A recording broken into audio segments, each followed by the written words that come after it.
In our last lesson, we looked at the narrative essay.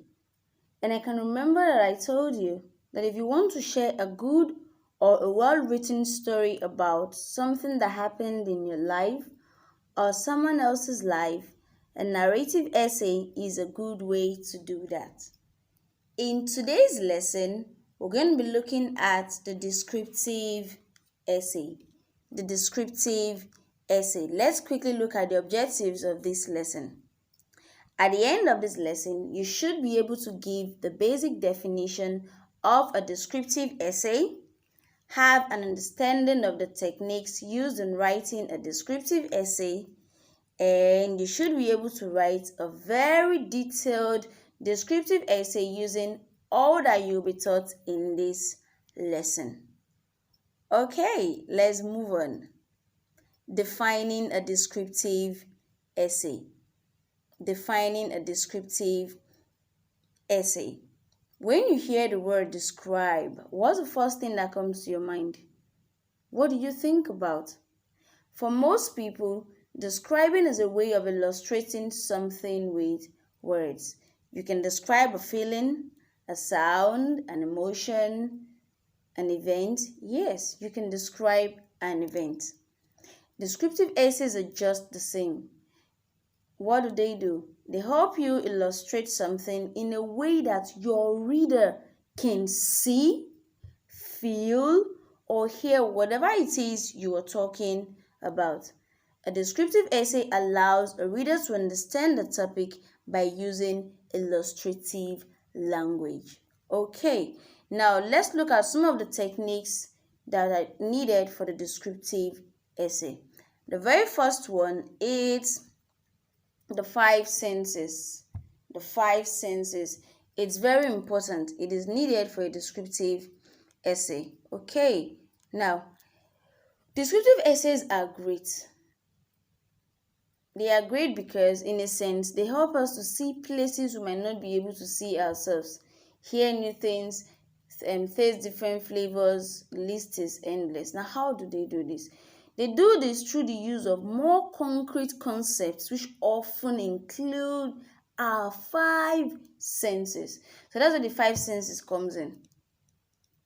It makes use of more concrete concepts, which often include our five senses. Okay? So what does this look like? You have to see to know what that stuff looks like. You're describing. What does this look like? How does it smell? There's a way your writer would go about writing his or her essay, and you that will be on the other end reading, you'll just be picturing some of the things that the writer is saying because of the way the writer was able to use the five senses techniques to actually bring out that piece of writing. Okay? We have number 2, showing versus telling. Showing versus telling. What is it about? Let's find out. By using more vivid language, the author or the writer shows us rather than tell us what he or she is trying to say. For instance, I heard waves as the tide came in. Instead of the writer to say that, the writer can just say, as the waves leisurely collided with the shore, I could hear the delicate lapping of the water as it met the sand. Now, this extra detail helps us to picture the scene that the writer is trying to create. So the writer shows us what it's like to be out there on the beach when the tide comes.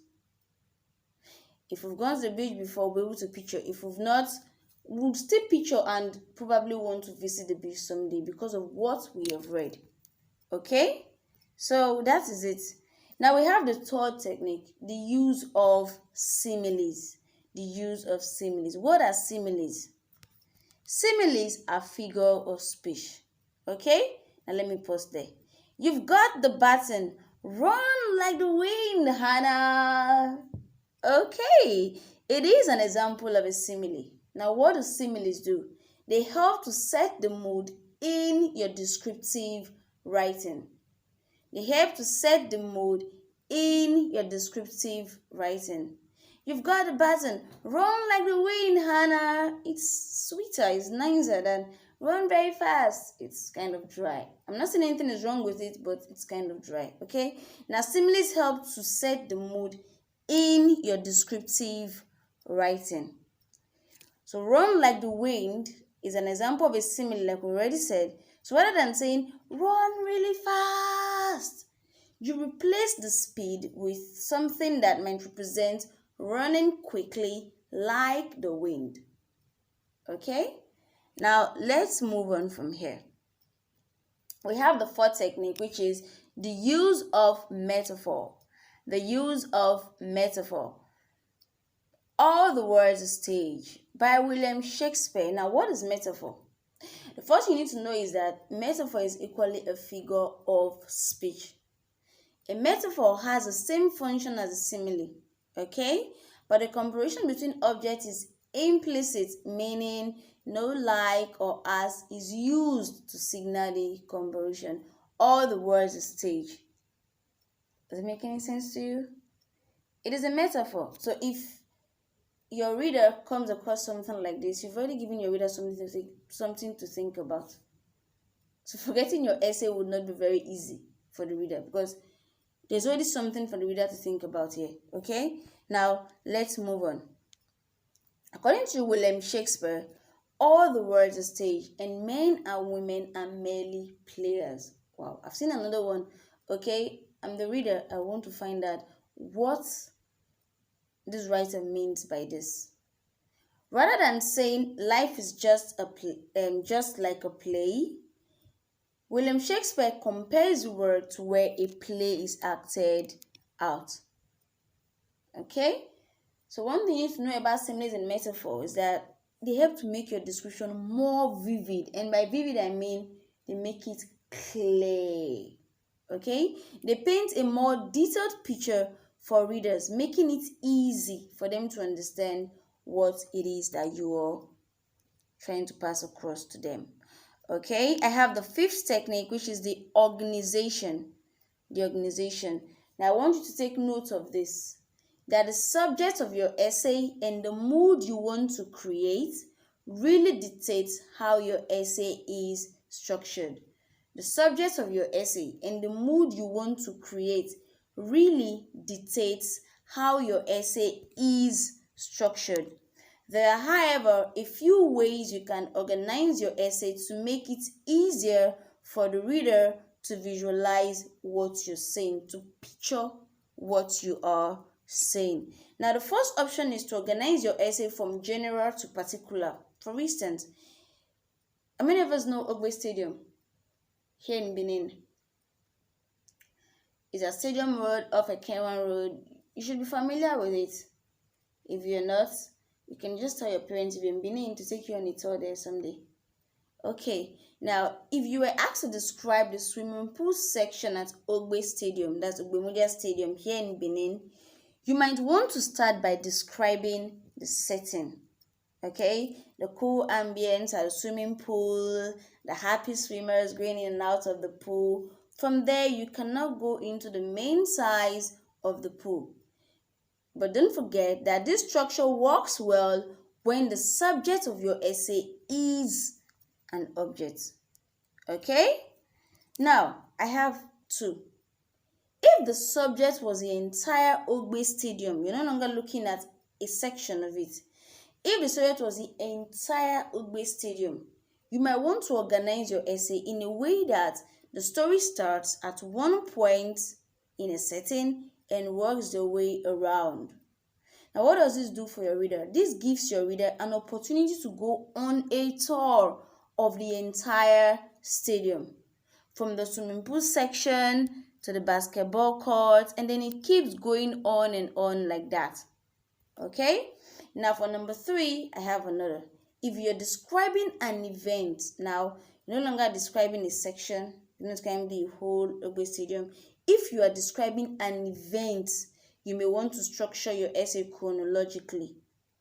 For instance, if your essay is on what you did at Ogbe Stadium during your last inter-house sport, you'd want to structure your essay chronologically. When I mean chronologically, I mean in a way that one event leads to the next.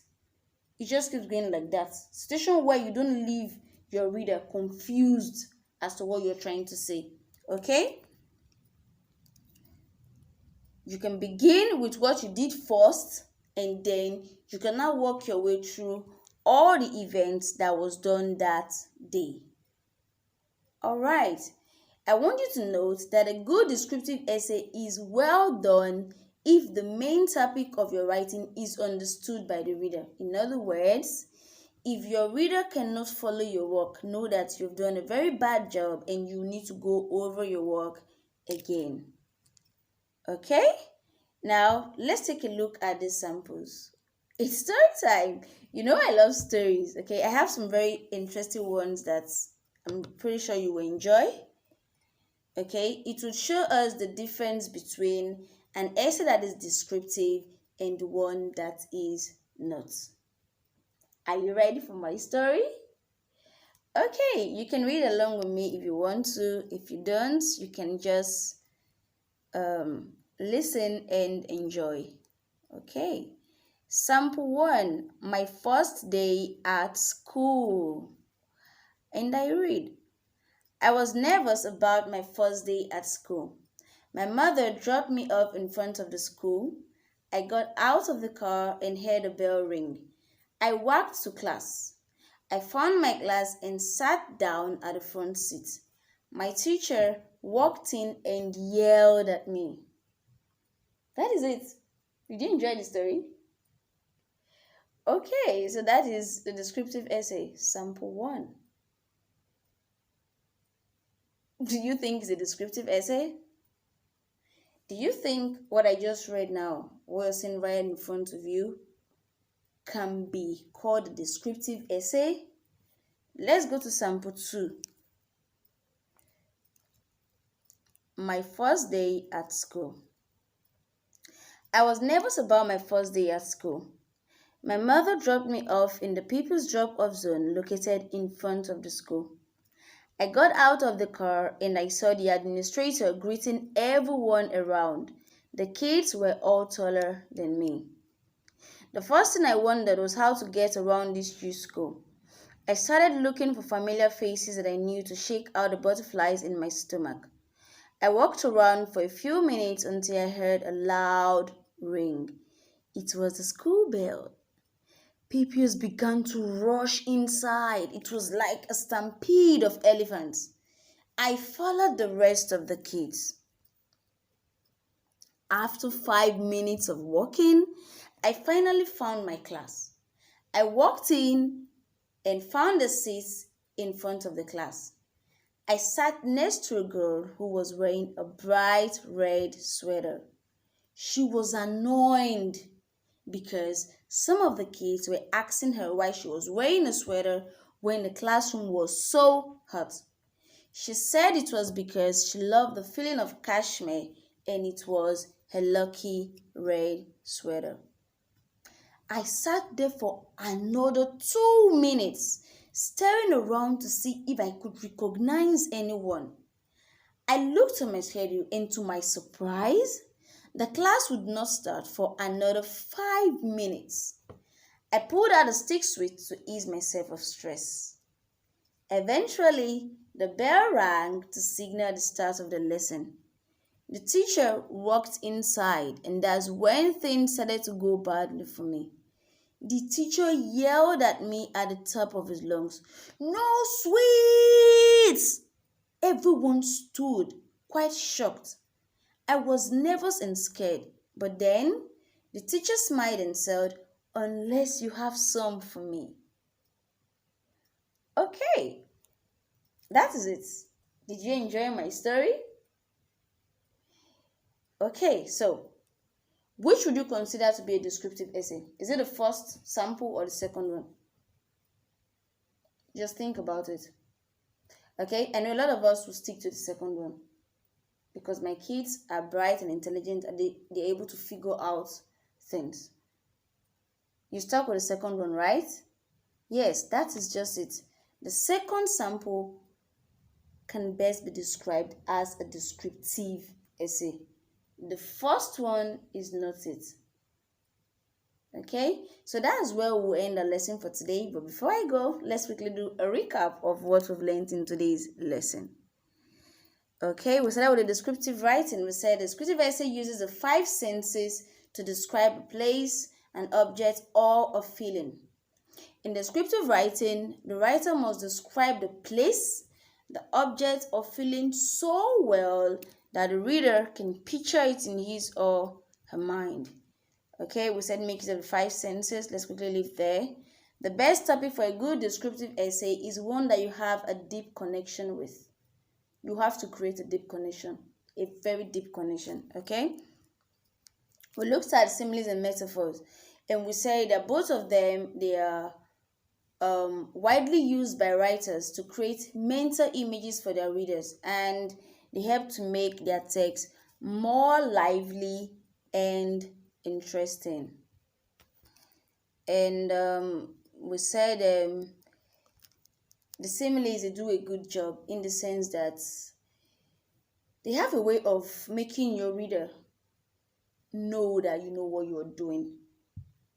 It gives your work, it spices your work up, it makes it more unique depending on how you're able to fix in your words. Okay, we kind of looked at the organizational forms, and we said they are suitable for descriptive essays, and we looked at the 3 techniques in it. Okay, we said the first, the general method for describing an object. The second can help us organize a descriptive essay using the setting, and of course the third one works well for describing an event. Okay, so all this put together make it easier for your reader to visualize your essay, to picture it. All right, success in anything will always come down to this: focus and efforts. And guess what? You control both. Okay, now when you feel, oh, please, I need to focus on something else. I can no longer cope with this. You have to remind yourself that success at anything, your success at anything, will always come down to this: focus and effort that you happen to be in control of.